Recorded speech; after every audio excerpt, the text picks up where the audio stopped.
Here in Holbrook at HMHS, some classrooms have their own distinct seating arrangements, one of our very own being Miss Hello, who has a unique twist to how she sets up her seats.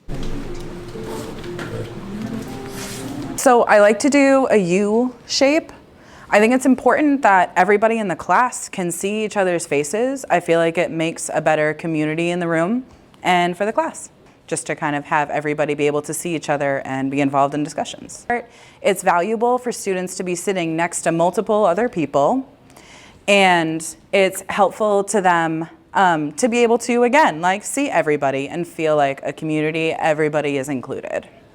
While some teachers in the school may prefer to set up desks in a unique way, some stick to the traditional row setup. So there's a difference between this.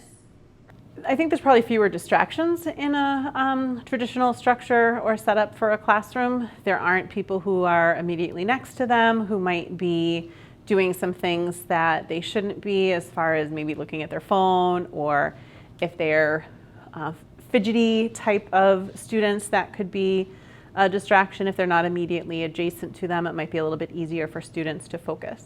It helps with just teachers being able to walk around the room if you can go up and down the rows and kind of across the classroom to keep an eye on things. It definitely makes it easier to do that. In Miss McDonough's class, I feel like with classmates, I feel like we're very more separated, which I understand. I kind of like it like that. Miss Hill's is more like scrunched together, like you're very much closer, and like you have to communicate with your classmates because they're just right next to you.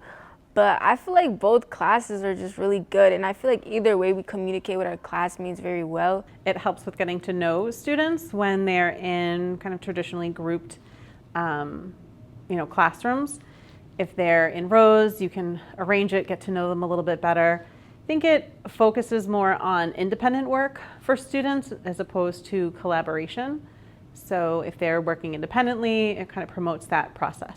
I like having small groups already built in so that when students are working independently on an assignment, they have a neighbor that they can work with or try and ask questions to. And so I think if there's somebody who's immediately adjacent to them, it's helpful for that. But I found that doing this U shape allows students more so to be able to interact with each other in ways that just having pairs of desks or groups of desks doesn't allow for.